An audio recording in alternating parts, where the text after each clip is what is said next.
We're very glad to have Vaisesika Prabhu with us. Those of you who may not know him, he is a spiritual teacher, a guru, a lecturer, and a book distributor.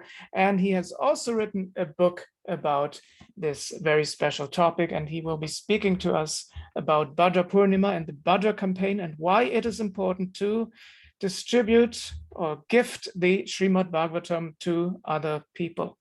So with that, I hand over to you. Hare Krishna. Thank you, Prabhu. It's so nice to be here with the whole German Yatra, or whatever part of it has joined. Hare Krishna. Om Jnana Timirandasya Jnananjana Shalakaya Chakshurun Militam Yena Tasmai Shri Gurave Namaha. Namo Vishnu Padaya Krishna Preshtaya Bhutale Srimate Bhaktivedanta Swami Niti Namine.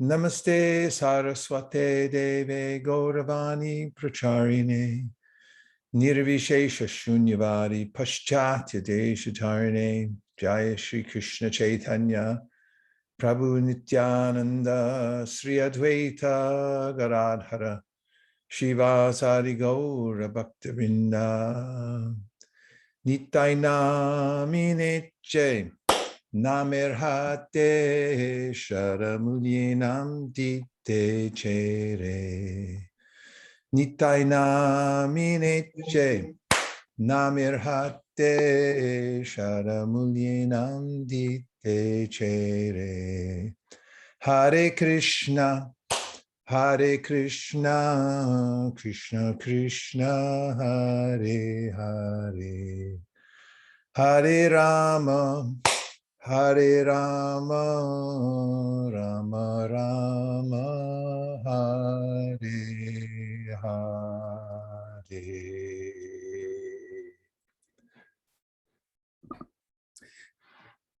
People, humans, like books. There's a gnawing feeling, desire in the heart of every human to acquire knowledge. It's hard for people to walk by a book without being curious what's inside.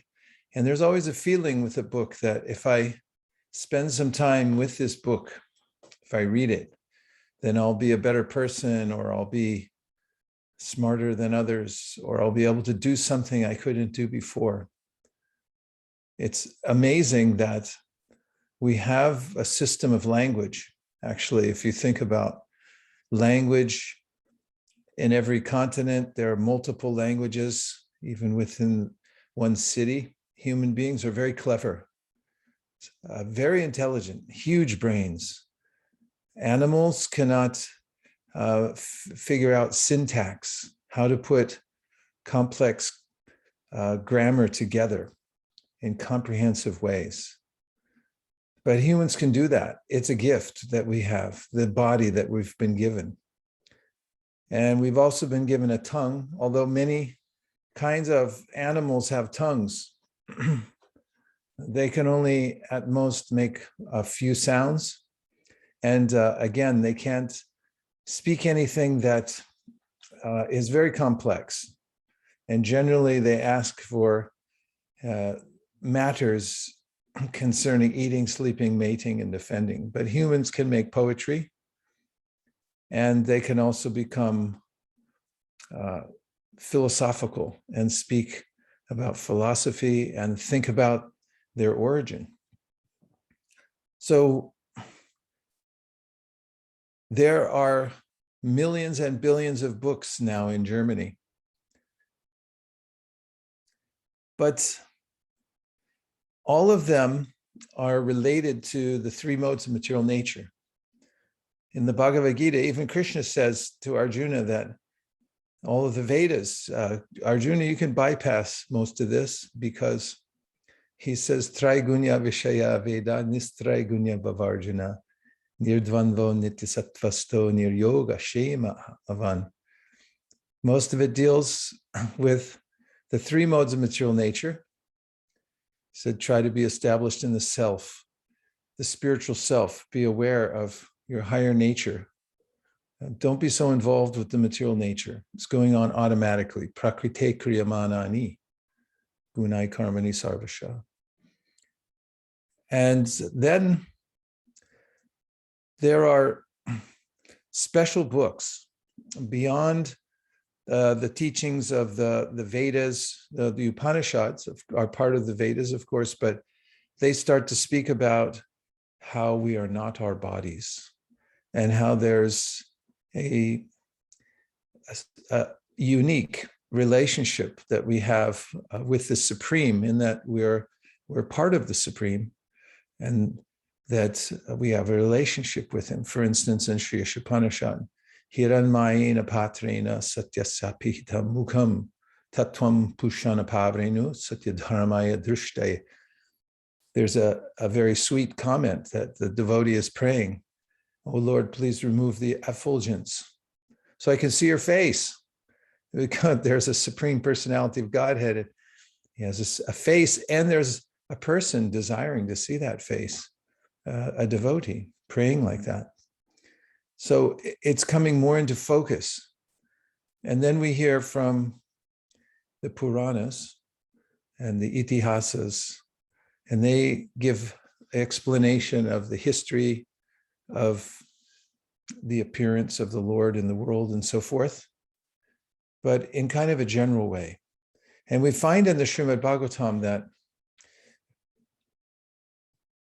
Narada Muni, the spiritual master of Srila Vyasadeva, approaches his disciple, who has become morose because although he's compiled all these literatures, he's divided them into sections so they can be disseminated in human society.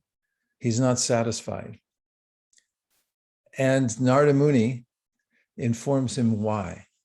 He said, because you haven't told about the devotional service of those devotees who are related to the Lord in friendship, in parenthood, in conjugal love, and even in servitude, but in very intimate ways. You haven't told that very specifically and systematically. And therefore, he informs his disciple that he should rewrite.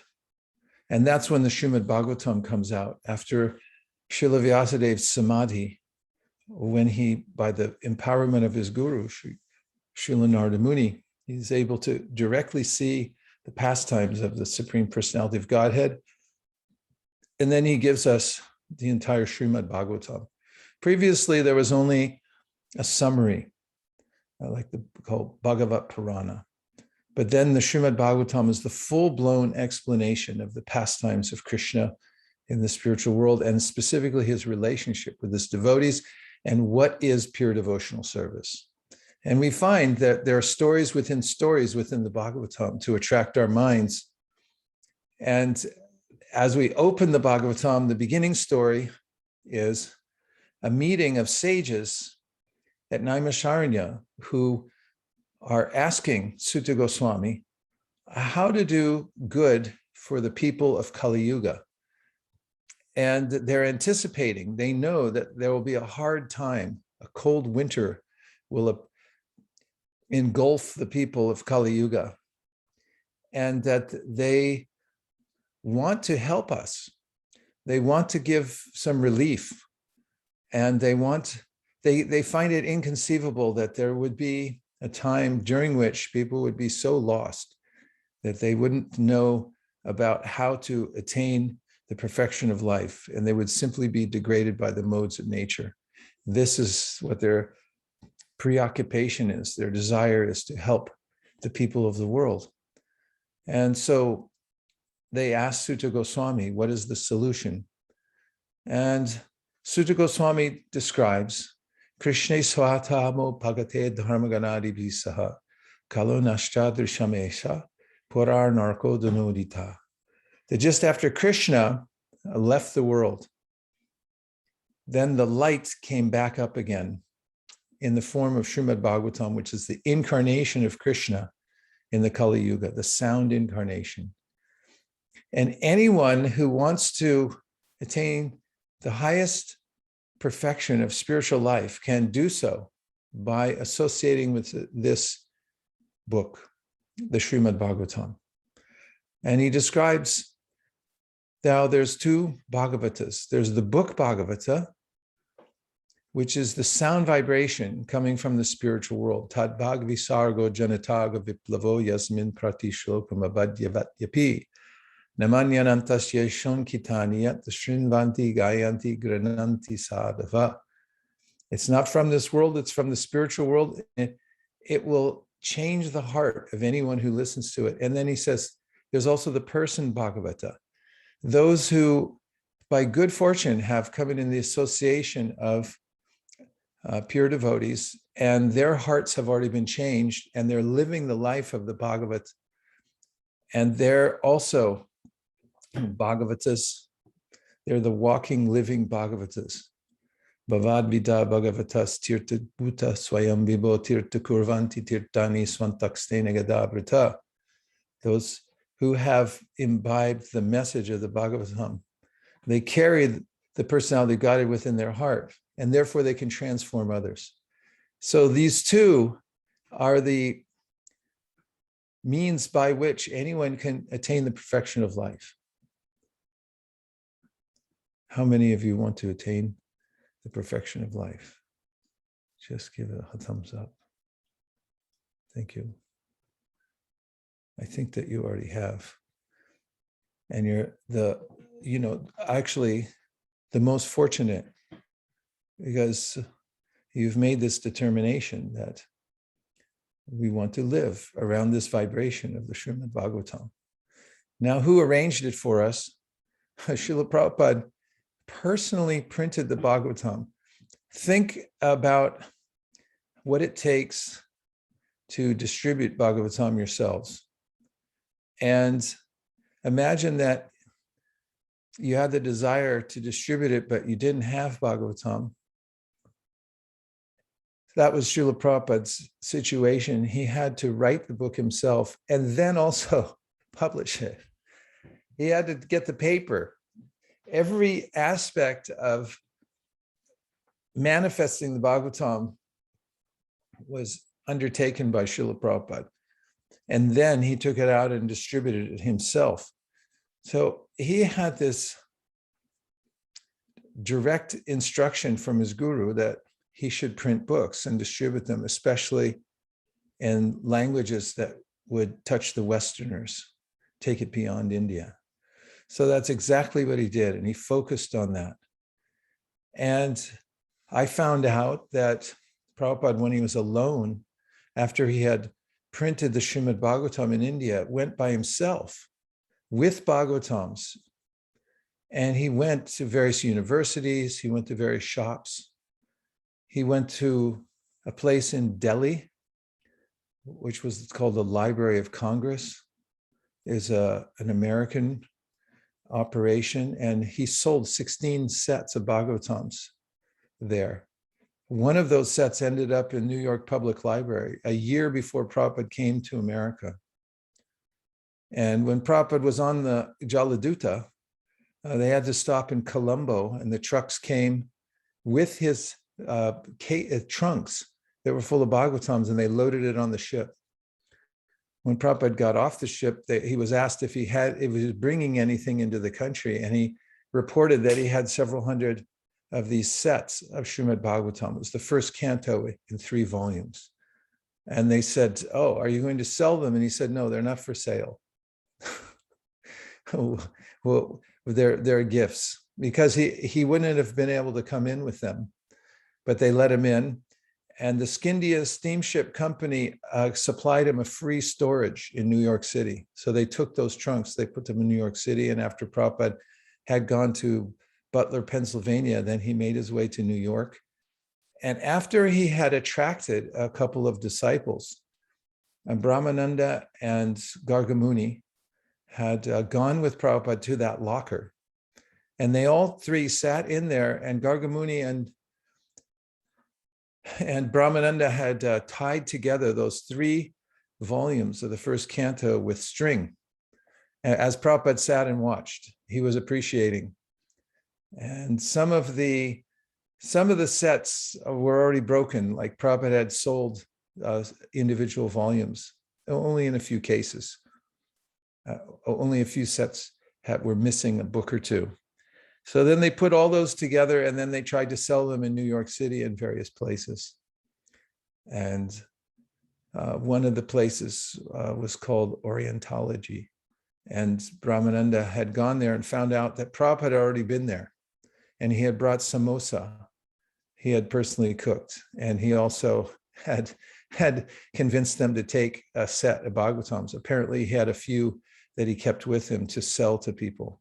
He sold one to the captain of the Jaladuta also before he got off. A very pious man who gave him $17.80 for the book. So the point is that, as Krishna mentions in the Bhagavad Gita, there's a need for humans to perform some kind of yajna. We get everything from yajna. Yagnarta kamano nyatra, loko yam karma bandhana. Otherwise, we remain bound. But the question that the sages at Naimisaranya had, what's the best yajna that you can perform? And we find out that the best yajna is to try to do good for others by spreading spiritual knowledge. It takes some sacrifice of one's time and energy and comfort to go out and teach others about Krishna consciousness. And so Prabhupada showed the example. He carried down to us an exact method through which we could do good for others. If you feed people, of course, prasadam's different. It's the greatest wealth. But if you try just to do humanitarian work, we can't be successful because people have their karma. They can't overcome it, no matter how much bodily help we give them. The best help is to teach about devotional service. And if people can employ that, add that to their life, then they can do good for themselves and for the whole world. The Brahma Samhita says, Yastvindra gopam atavendra mohosa karma bandhanu rupa palabhajanamatu noti karmani nirdahati kintucha bhakti bhajam govindamadi purusham maham bhajami. From Indra down to the small Indra Gopa, tiny little bug, everyone's getting their karma. You can't break free from it unless you do bhakti bhajan. And so karmani nirdahati, people's karma gets destroyed by the process of bhakti bhajan. And the ultimate teaching of bhakti is in the Srimad-Bhagavatam. The ultimate method of changing human society is dissemination of knowledge through books. Of course, there's other mediums. Books are just a delivery system, and there are many ways to do it, but books are the main method through which humans accept knowledge in human society. It's respected, and it does change cultures. America, the revolution took place because of the distribution of a book called Common Sense. And evolution is known around the world because Darwin wrote a book on the theory of evolution. Now it's everywhere. Books infiltrate. So if you put these two ideas together from a practical point of view, distributing books works.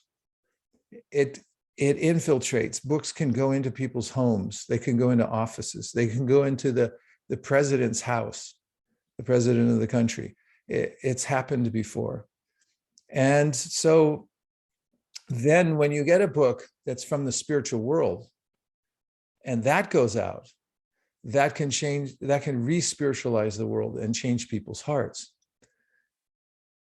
His Holiness Jayapataka Maharaj sent us a verse recently that from the Puranas pointing out that if someone keeps Vaishnava literature in their house becomes a place of pilgrimage. What to speak if they start looking at it and appreciating it. We find that when we put Srimad-Bhagavatam in somebody's house, it changes the household. First of all, they have to make a decision to put it in the house, because what people keep in their house says a lot about who they are. And when people come to their house, it's like they get everything in order to show who they actually are. Yeah, see, we keep this vase over here and this artwork, this shows our personality and what we believe in. So when they have a set of Srimad-Bhagavatams in their house, they have some explaining to do, because it means it's a very imposing book. When you look at the Bhagavatam altogether, it can't be denied. No book can be denied. But the Bhagavatam, when people look at it, it's like, what is that? It's like, okay, I admit it, I'm a Hare Krishna. You have to make this conscious choice that I'm placing this transcendental literature in my house, and you have to make adjustments in your life. So this is the means through which we can transform entire human society. Follow-up from people who read the book is absolutely necessary, but the laying the groundwork and planting the seeds can go on with great vigor, and we can continue to increase the numbers of books that we put out in the human society. So we're always looking for an excuse to unite devotees around the world for this common cause of book distribution. And Bhadra Purnima is one of the best excuses. It's the best excuse for all of us in ISKCON and any Vaishnava all over from any part of the world to unite together for a global goal to increase our scores. When we have a goal, it's arbitrary. We just make these numbers up based on what we feel we can do. The number doesn't matter so much. The endeavor to reach it does. It's just like NASA. That's our place they build rockets here to shoot into space. When they're building the rocket, they invent management systems. They get economies. They have systems that can be exported. They become very expert. Why? Because they have a deadline to shoot off the rocket. And so when we have a deadline for distributing a certain number of books, it gives a fresh challenge to everybody in ISKCON, and it gives us a reason to work together as one global team. Otherwise, living entities left to their own devices start to divide and move into their own groups. Birds of a feather flock together. So we need a common cause. And the more we work towards goals for book distribution, the more we increase our capacity to do so.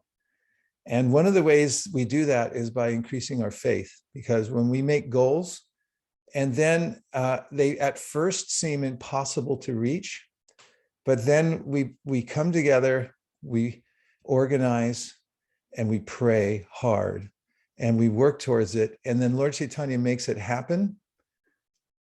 I mean, we make it happen through our agency, but the agency is coming from Lord Chaitanya.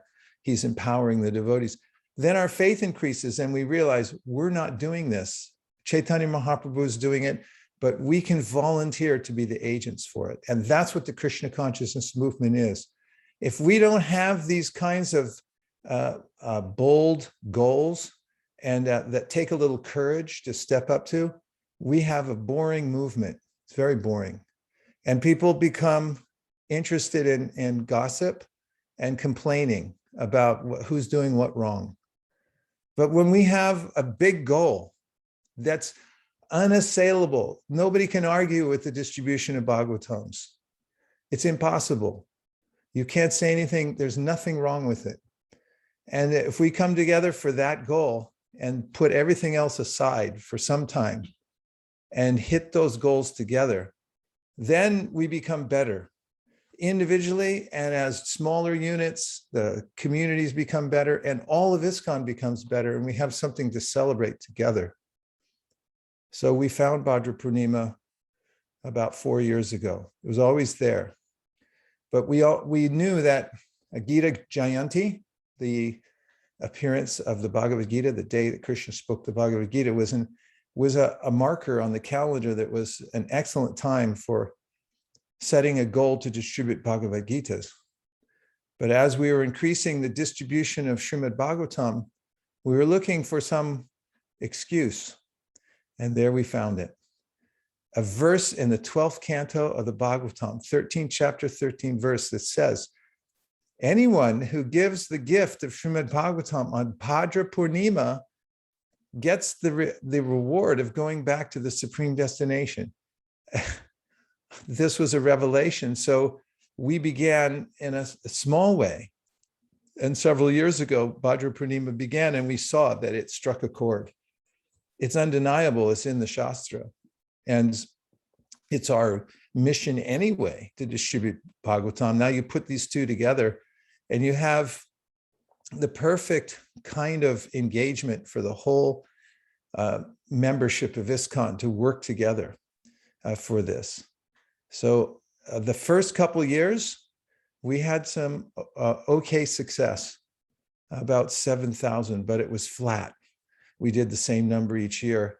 And we want to always see exponential growth. So then came right before 2020, in 2019 at Tirupati at the GBC meetings, we made a proposal for distributing worldwide at least 10,000 sets of Bhagavatams, which sounded like a huge, huge goal, even in normal times. Keep in mind, this was pre-pandemic.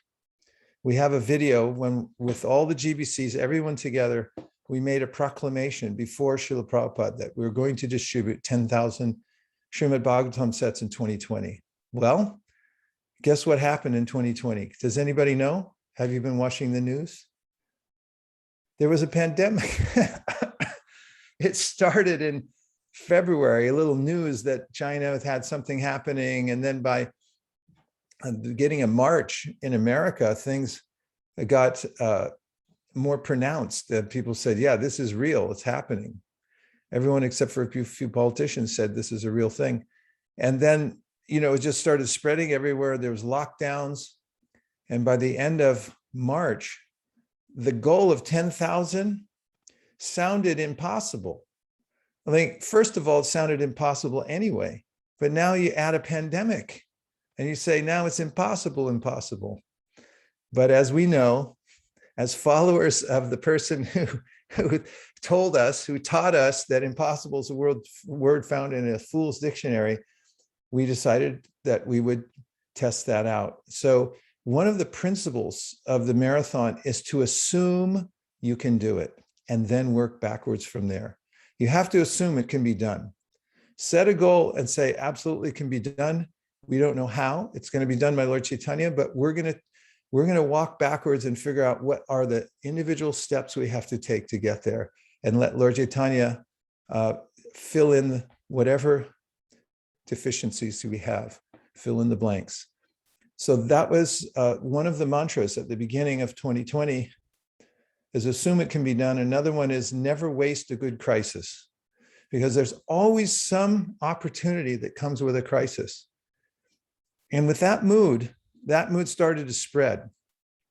And we were experimenting in various ways, and we found out we could sell more books by the phone and by internet, by not even going out, by doing Zoom calls, and everybody started getting into it.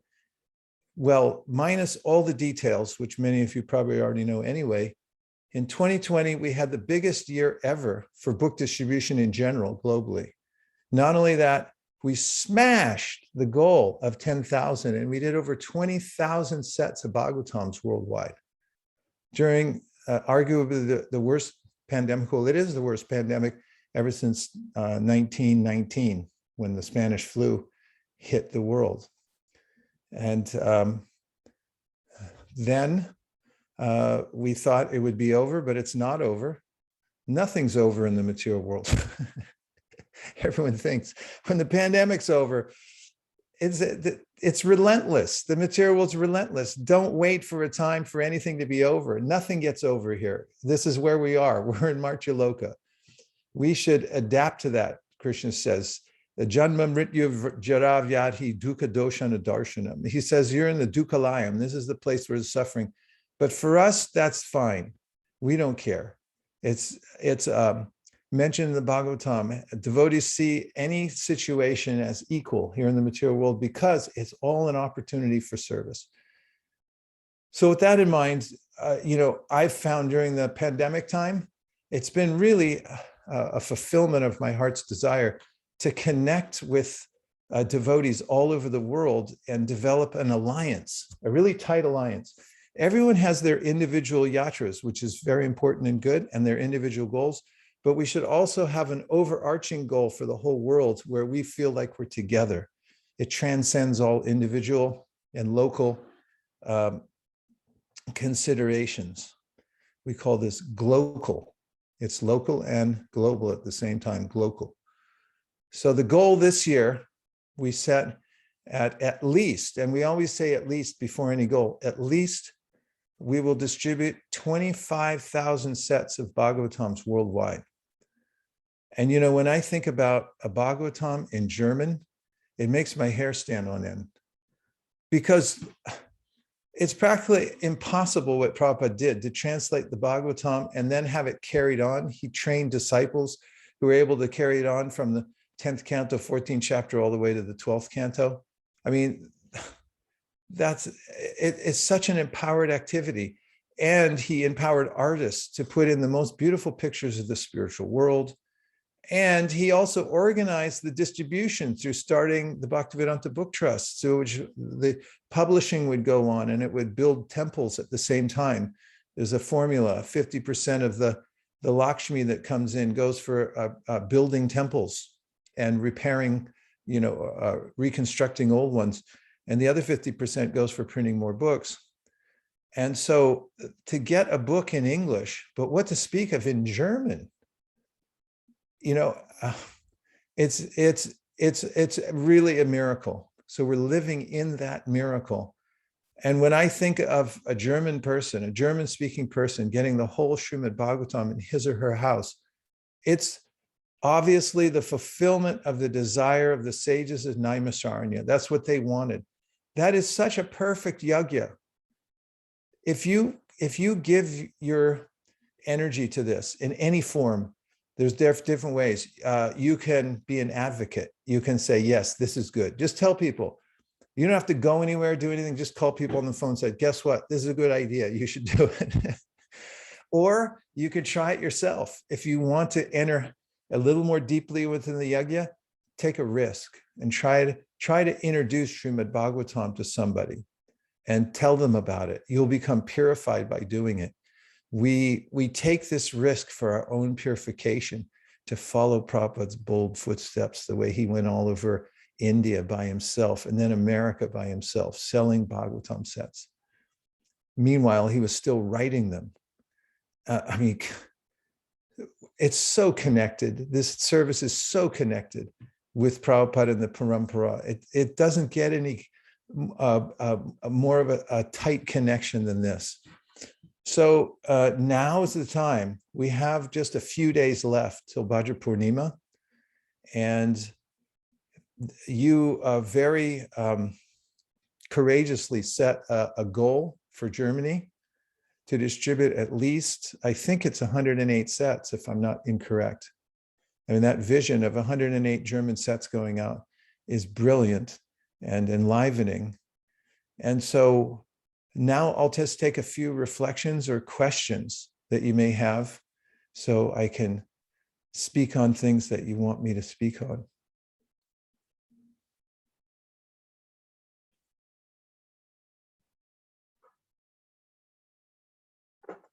Hare Krishna, dear Guru Maharaj. Can you hear me? I can, and I can see Yes. you too, which is a feast for my eyes. Good to see you, Krishna Katha. Thank you very much, Guru Maharaj. Guru Maharaj, I have a question with regarding to this Bhadra Purnima. And personally, from the time perspective, I was thinking like how to reach out to the people and how we can explain about Bhagavatam and so on. Considering the limited amount of time we have on a day-to-day life, so I was trying to generate at least one kind of lead and trying to follow up that lead on this Bhadra campaign. I was Last year, I was just able to catch up with one thing, and it took like almost 1 month to convince. So that person was very inquisitive, at the same time very. He was asking some very strong questions like who is Srila Prabhupada, why we have to listen to him, and so on and so on. But at the same time, he was also willing to take it only when his questions were answered. So with the limited amount of time we had, he used to also visit our office and sit for 1 hour to ask these questions. So is it worth giving the time, Maharaj? I mean, he was very sincere soul, and he even took this set. He paid for it as well. He did not even take it for free, and that too in German he took it. So even this year, I'm doing the same, but I'm still not sure whether he will take it or not, but I'm still working on it. So yes, Maharaj. So is it fine, like considering our time perspective? And sometimes I have time on weekends, but I want to reserve it for some reasons. And it feels like, okay, you are not going out of your comfort zone or so on. But at the same time, I think maybe I have to focus on it as well for my own reading. Yes, it is fine. And yes, it is worth it. Keep in mind what this is. We can't take for granted the Srimad-Bhagavatam. The fact is that it's such a rare appearance of Krishna in this world. It's his incarnation. Krishna swadamo pakate dharmaganadi bis kalo nashta dushamesha purarnarko donodita. You have the will of the whole parampara behind you in doing this. And it takes longer to sell a set of Bhagavatams, especially if it's people are starting from, they don't have a lot of momentum already. They don't know what it is, and so forth. So devotees will go into people's homes when they're selling Bhagavatams, and they take a long time because it's a commitment for people to take the whole set. And it's not just the money. It's also they're agreeing to take something into their life. And it requires a little faith, and they get that faith by associating with the person who's offering it to them. And keep in mind that even one person who takes one of these sets, it'll change their life, and there'll be a chain reaction that will go through that one person, through several more, and it'll end up in the thousands and the tens of thousands. One book actually could change a whole country, one book.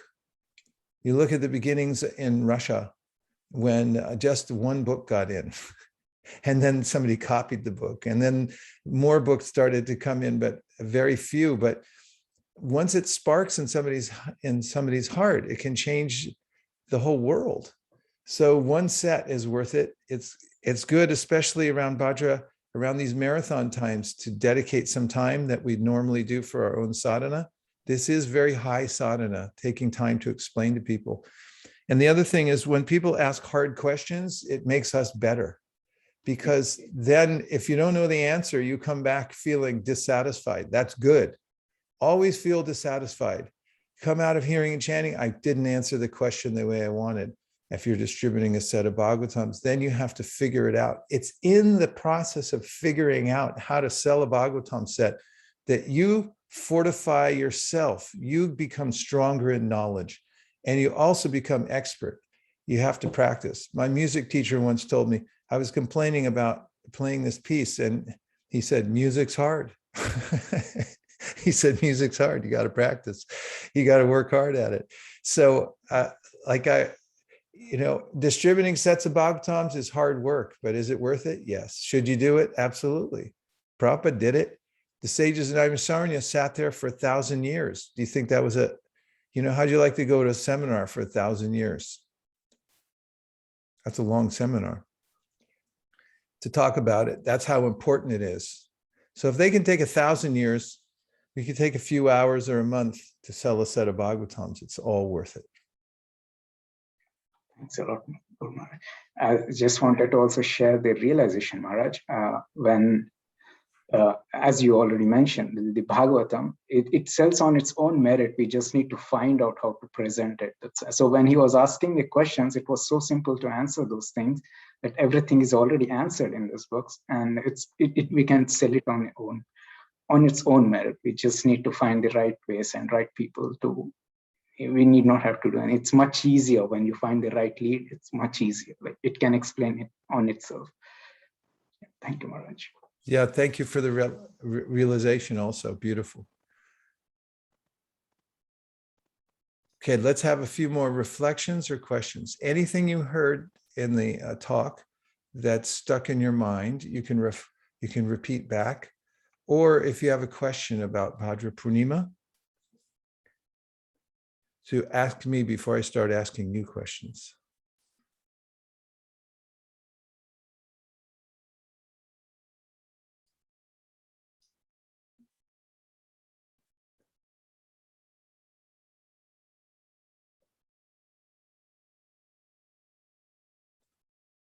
Yes, Aparagorangi, Hare Krishna, please.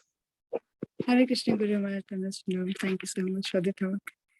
I just wanted to ask you one question which frequently gets asked to me, that what is the qualification of a person to receive Srimad-Bhagavatam? Yeah, that's a good question. It's sometimes hard to tell because Chaitanya Mahaprabhu and Lord Nityananda are so indiscriminate in the way they distribute. As mentioned by Kaviraj Goswami, patra apatra, they didn't consider what was a good time or place or who was a fit or unfit candidate. They just sort of went everywhere. And, as we say, shoot first, ask questions later. So there's this sense in the Sankirtan movement of anyone who, when you talk to them about this need for spiritual advancement, anyone who shows a little spark, you should fan it. And we don't know where that spark's going to show up. I mean, the Bhagavatam points out that oftentimes those who look like devotees aren't really devotees. Like, look at the Brahmanas who wouldn't acknowledge Krishna and Balaram. Later, they became devotees by the association of their wives. But they're supposed to be the Deva Bhumi, Bhumi Deva, the gods on earth and representative, but they weren't anywhere. But then their wives, they became the great ones. And Vritrasura, he's supposed to be a demon. In the Rig Veda, he's like listed as the biggest demon.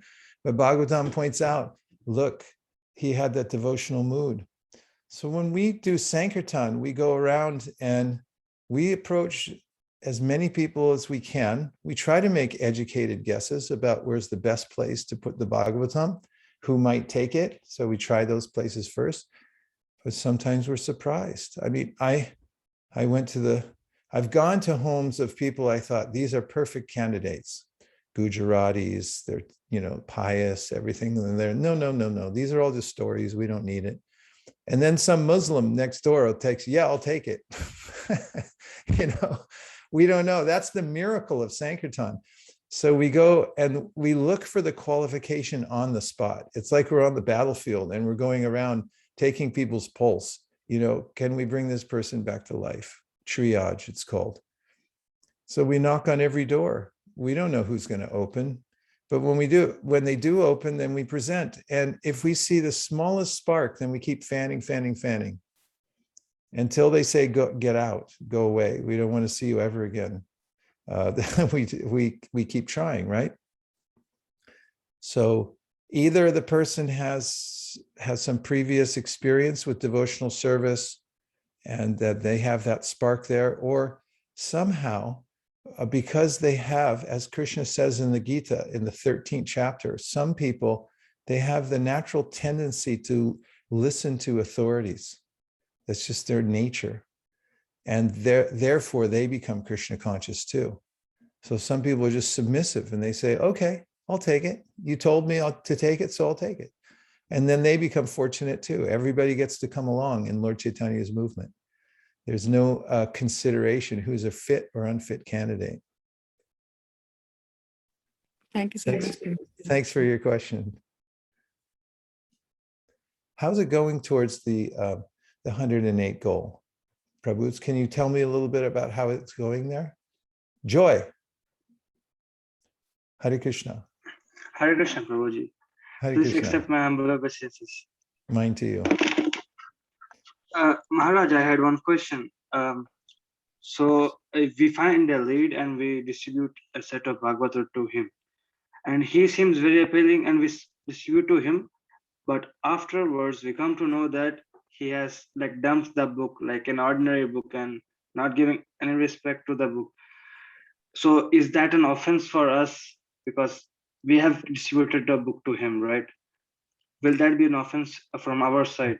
We asked that same question to Srila Prabhupada in 1975 in Vrindavan. I was on a Sankirtan team. We were going to airports, but back then airports were a really good place for book distribution. And we were distributing thousands of books every day in the airports. But a lot of people, they'd buy the book. We always sold it. We never gave them away free because Prabhupada told us don't give them free.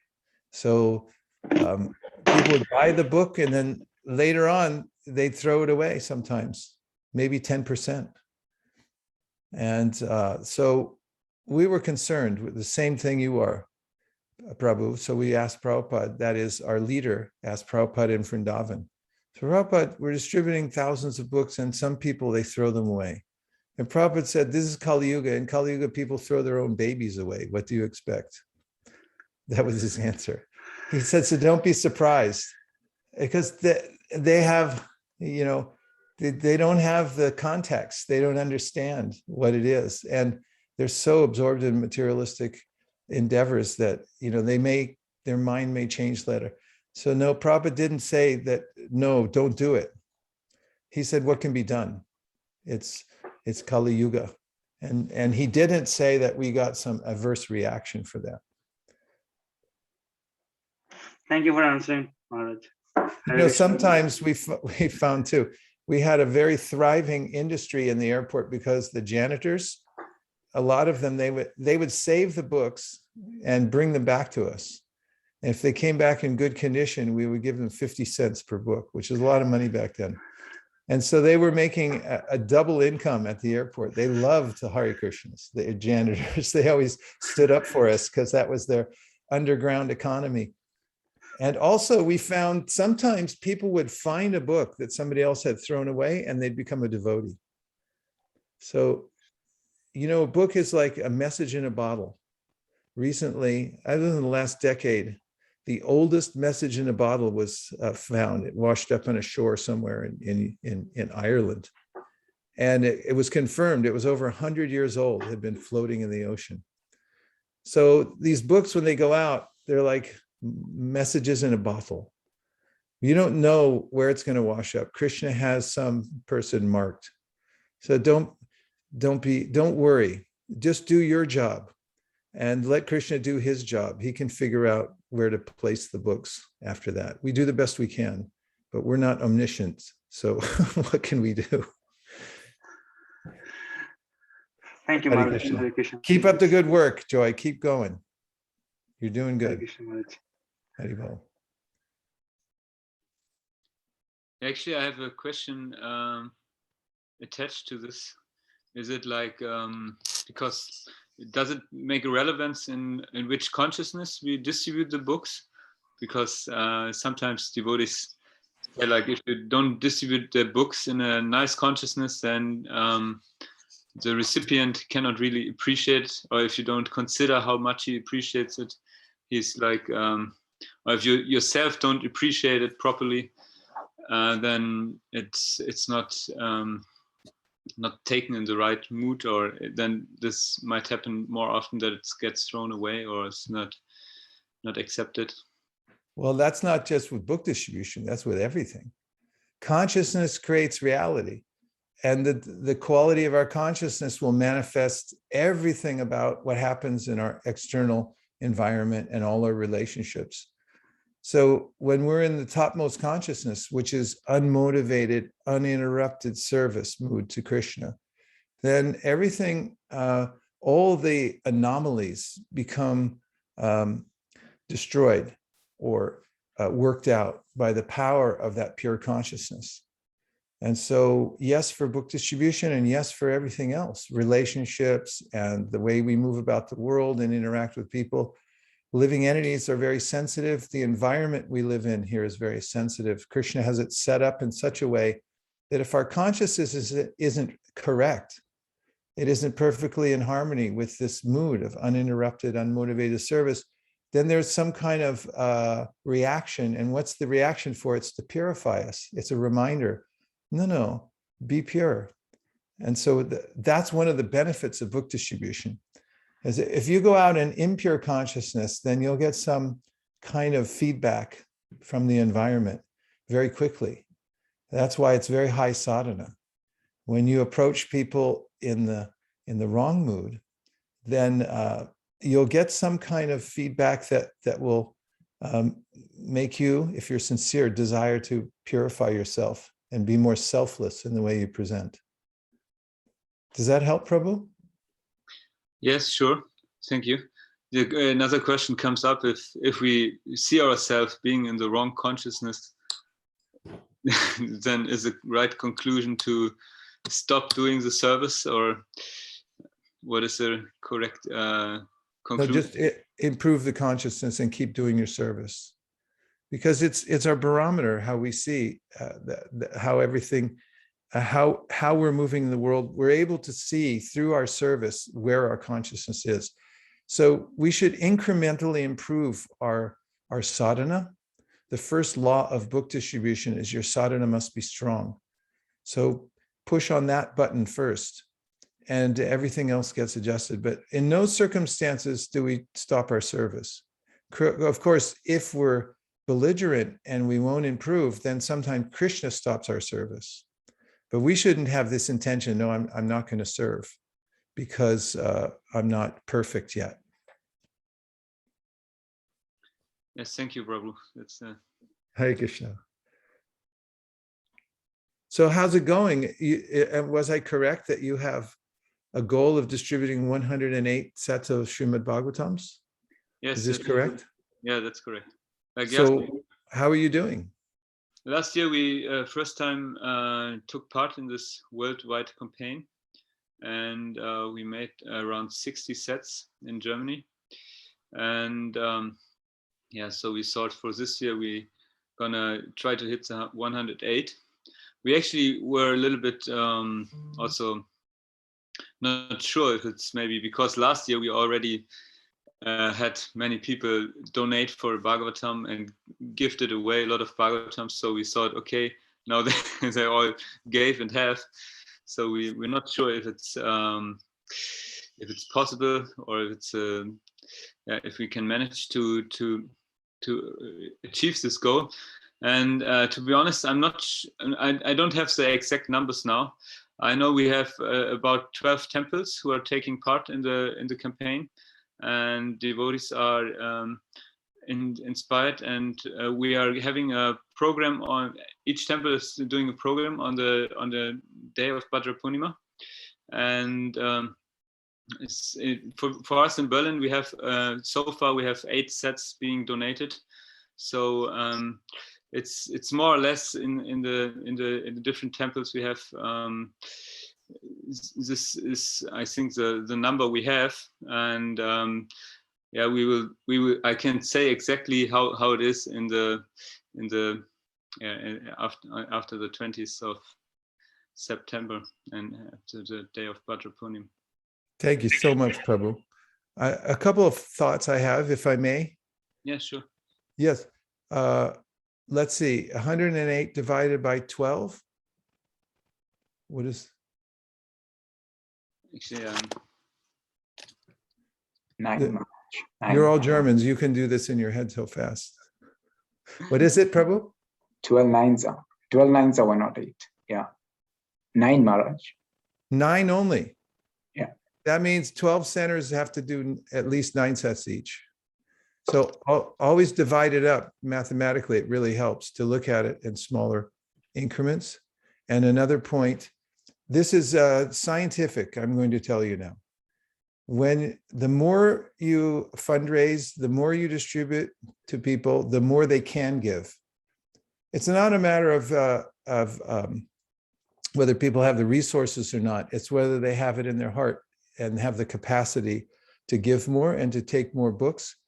So what the scientific research shows on fundraising is the more people give, the more they can give. and the more they will give in the future. So it's not like the well goes dry. It actually creates more capacity. And same thing we're finding with book distribution. The more people take Bhagavatam sets, the more you can go back and ask them and other people connected to them for referrals, for more people to take. Because once they take, then they're already convinced. They've already done it. So they want other people to get involved too. So don't worry about capacity diminishing. Capacity is unlimited. It's just a matter of organizing ourselves to reach that capacity. So there's no problem whatsoever. I guarantee you can smash the goal of 108, no problem. Yes, thank you, Maharaj. That's a great blessing. And Om Tat Sat. Hare Krishna. Please smash it. And like here at ISKCON Silicon Valley, we set an impossible goal for ourselves this year. 2,000 sets. We have a tiny little center. We just have one little horse outside, that's it. And a few householders, a lot of babies. And, between a few babies and a few householders who work hard all day long, we set a goal, 2,000. Why did we do that? Partly because we're crazy. And the other part is because we knew that if we put our heart into it, Lord Chaitanya will fulfill our desire. May I ask, how many did you do last year for the Bhadra campaign? Last year, I think we did, Shamahini, do you remember how many ISV did last year? Are you on? Yes, Prabhu. I think around 1,500. I think we did 1,500 last year. And that was a stretch. I mean, we really stretched to hit 15. So 2,000 was a big thing. I could say that I didn't sleep for a little while because we have a rule that we don't miss a goal. Once we set a goal, it has to be done. We don't say, oh, okay, well, maybe next time. So that's a kind of pressure, but I'm very happy to report. I hope it's okay, not premature to say that we already smashed the goal. And so now we're just trying to add on a little bit more. And it just happened by a miracle because I had no idea, nor did the Sankirtan leaders or anybody else know how it was going to happen, but it happened. Of course, we calculated. It wasn't that we did it blindly. We figured it out on paper, every possible way that we could make it happen. And the other suggestion is keep everybody aware as much as possible of where you are. Because when humans see a goal, they want to shoot for it. Just like with around my neighborhood, I go for a walk twice a day here. I walk across the park and there's a baseball field. Do you play baseball in Germany? Batter up. No, basketball? Yes, more. Soccer. You play foot. It's called football, right? Right. So what's the net for? There's a net here and a net there, because when a human sees a net or a goal, he or she immediately wants to go there and try to oh, what do I have to do? Put this ball in that net, and they'll stand there for 5 hours a day practicing. I got to get the ball in the hole, or I got to kick it in, or whatever. That's what humans do. So you have to make the goal really clear. That's the simplest thing that you can do. Put it up everywhere so everyone can see it. And so, okay, here's 108. Here's where we are right now. Everyone, if they can see it on a daily basis, like last year when we were doing the Bhadra campaign, we show these maps. Do we have any maps, Shamahini, we can show? Yes, Maharaj. Hey, Anukul Seva. Let's show a couple maps just to give you an example. When we were looking at these maps last year, like His Holiness Jayapataka Maharaj, he's so into book distribution, so he's looking at the maps and he saw any of the areas where he has any, duties. And he's like, how come there's nothing? What about that place? What about this? You show the goal and then immediately the consciousness goes there. Let's show an example of what we mean by maps. You're going to freak out when you see this. So if you don't want to freak out, don't watch. Here's Australia. So Australia, bless their hearts, they set the goal of 238 books. Right now they're at 123, but they're going to hit it. They're definitely going to pass. And you see each one of the individual places along this list here has And then, you can see where on the map and how far along they are. Let's show the other ones. You've got New Zealand. Then you got Fiji.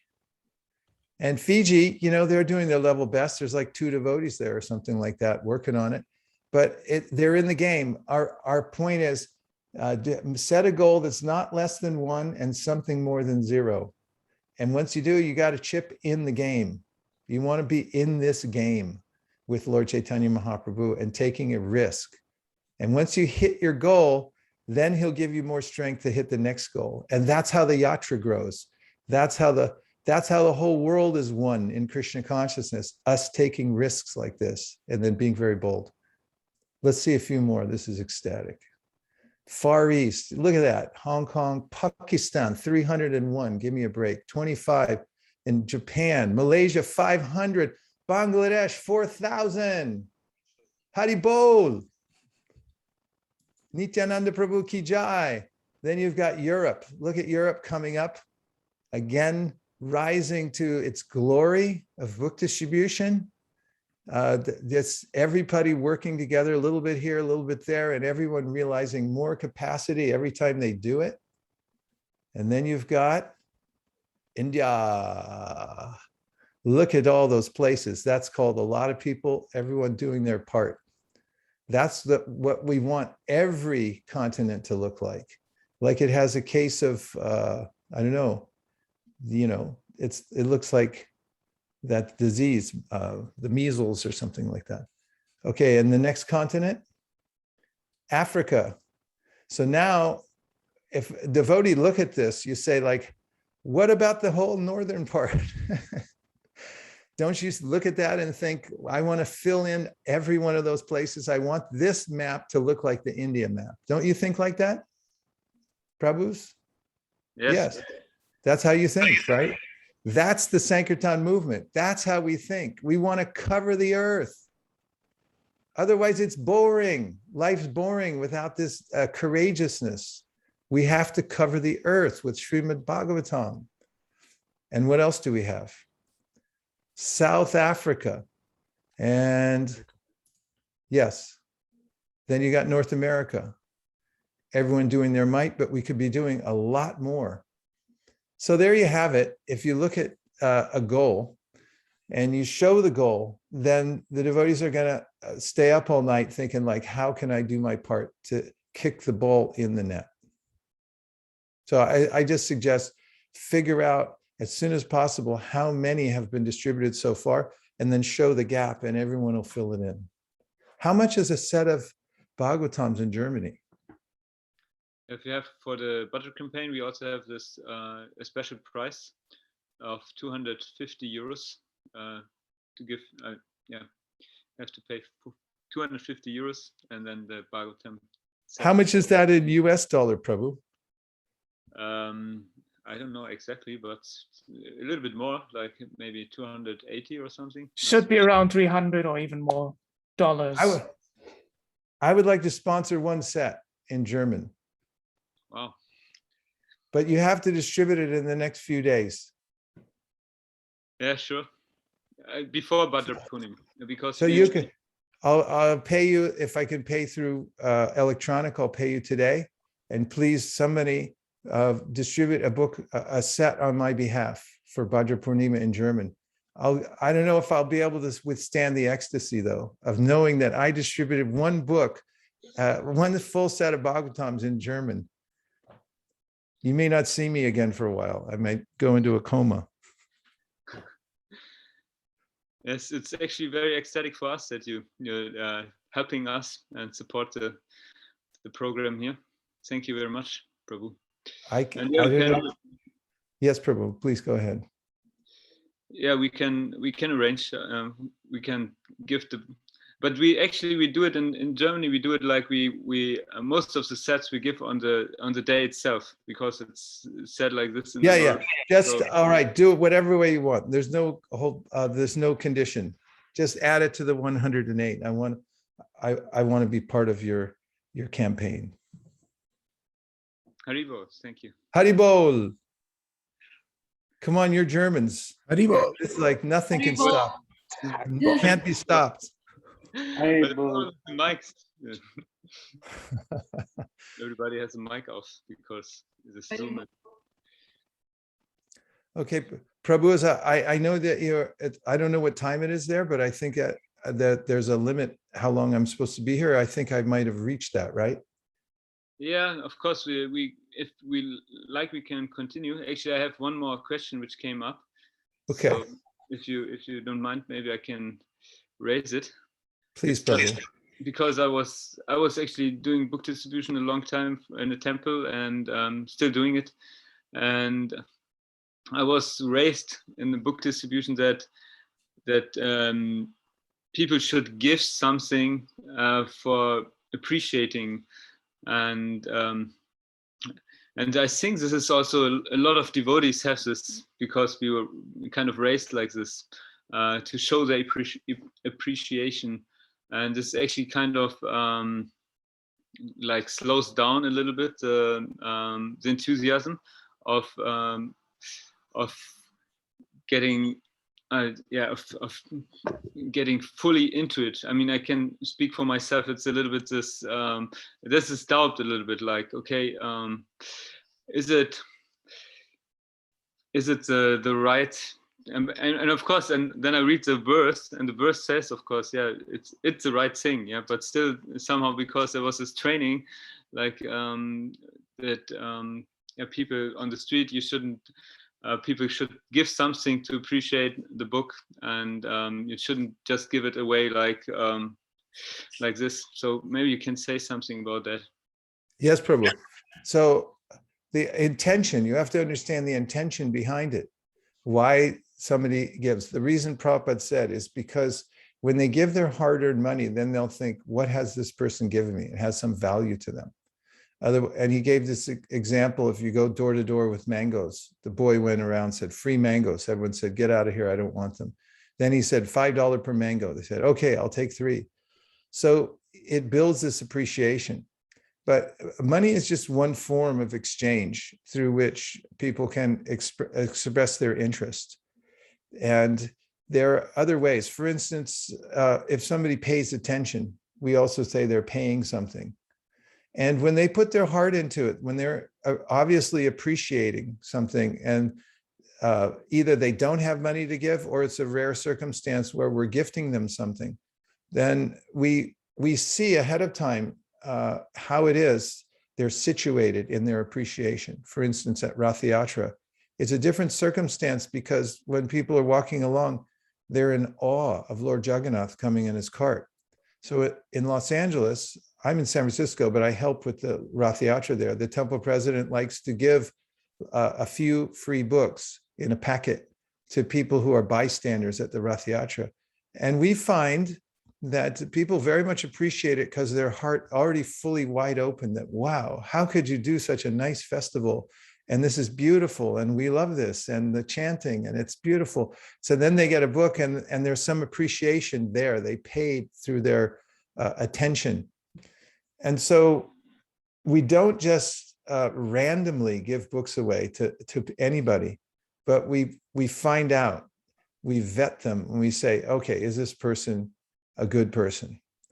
But even sometimes when they're not fully vetted, the mood of Lord Chaitanya Mahaprabhu, as expressed by Vishwanath Chakravarti Thakur, was the emperor gets intoxicated, goes to the treasury, takes out all the best jewels in a bag, goes down to the common road, and in intoxication, he's dancing and giving away for free to people riding on the motorway, the jewels. And he said, this is the mood of Chaitanya Mahaprabhu distributing Srimad-Bhagavatam. What business do people have of understanding Goloka Vrindavan and the relationships that Krishna has with his friends and his family and his lovers? And no business whatsoever, but he's giving it away for free. It's never been done before. And so, we're in uncharted waters here. We're following Lord Chaitanya Mahaprabhu. So we take risks on that part, but we try to vet people as much as possible. And it is a special case. We're given that permission, but give it away to people with as much discretion as you can. And money is just one way to prove it. We also ask people for donations, but in some cases we give them away to people who really can use them. For example, one of the places that we're putting a lot of Bhagavatam sets now are in villages in India, because the villages are the mainstay of the whole country, and many of them are being converted to other kinds of ideologies besides Sanatana Dharma, and India is being eroded. So we set up a pipeline so we can put some books in villages. And we find that when the set of books goes into the village and it goes into the Panchayat center, then the whole village changes. They all orbit around the Bhagavatam. It becomes their strength. So that's done for free, but they don't have much money there at all to pay for Bhagavatam. Take them a whole year. But it's well placed. It was well thought out. So you can think of well thought out ways to do it, not just random, and it'll be fine. Not to worry. Plus, you'll also go back to Godhead for giving the gift. Is that okay? Yes, thank you very much. That's Thank you, Prabhu, for your lifelong service. I can see just by looking at you, you're a warrior, great warrior. Hare Krishna. Yeah, I have the desire to do a lifelong service, but still a few years to go. And please bless all of us that we can do. Okay, dear Srila Prabhupada, dear Shri Chaitanya Mahaprabhu, dear Shri Shri Panchatattva, Shri Shri Radha Madan Mohan, Shri Shri Radha Govinda, Shri Shri Radha Gopinath, Shri Shri Lakshmi Nrsingadev, if you so desire, please empower the whole German Yatra to rise to their glory of being the best Sankirtan book distributors in the world. And please empower them to smash their goal of 108, at least 108 Bhagavatams before Bhadra Purnima or by Bhadra Purnima. Thank you very much considering our request. Om Tat Sat. Everybody who agrees with this prayer in part or in whole, please say Hare Krishna. Hare Krishna. Hare Krishna. Hare Krishna. Hare Krishna. Hari Bol. Hare Bol. Hare Krishna. Premanande. Hari Bol. Hari Bol. Ancha kalpatarusha kripasindevacha patitanam pavanibhyo vaishnavebhyo Namo Namaha. Jai Maharaj. Wow. German Yatra ki jai. Hare Krishna. Qué bueno, Maharaj. Thank you, Maharaj, for being with us. And with that, I think we can conclude, and we thank all of you who have joined us. And we, of course, also thank His Grace Vaisesika Prabhu for being with us, for sponsoring one set of Srimad-Bhagavatam for the German Yatra. I think he has left and he's not hearing me. He's not hearing us anymore. But anyway, thanks to him anyway. Even if he's not hearing us, we are very, very grateful. And Shyamohini Mataji just wrote, one devotee on this call would like to sponsor a set anonymously to support the German Yatra. So whoever that is, congratulations to you and thank you very much for doing this wonderful, outstanding seva. And it was a wonderful, wonderful lecture, and it was also very wonderful to have all of you on this call. And yeah, it's just 5 days, I think, until Bhadra Purnima. So may you all be blessed with the spiritual benefit of receiving or gifting the Srimad-Bhagavatam. And thank you very much. And there are some contact details here in the chat box about videos, YouTube channels, Telegram, WhatsApp group, YouTube channel. Anyway, that is the Bhadra, official Bhadra campaign information. You can also, those of you who are in Germany, you can contact us here on bhadraaktion@gmail.com. And I think the temple will in Berlin will host the gifting ceremony of the Bhagavatam, if I'm not mistaken. So thank you all very much for being here. And yeah, I hope you enjoy the remaining time of the Bhadra campaign, and may you all have a wonderful success in distributing as many Bhagavatam sets as you can. Hare Krishna. Hare Krishna.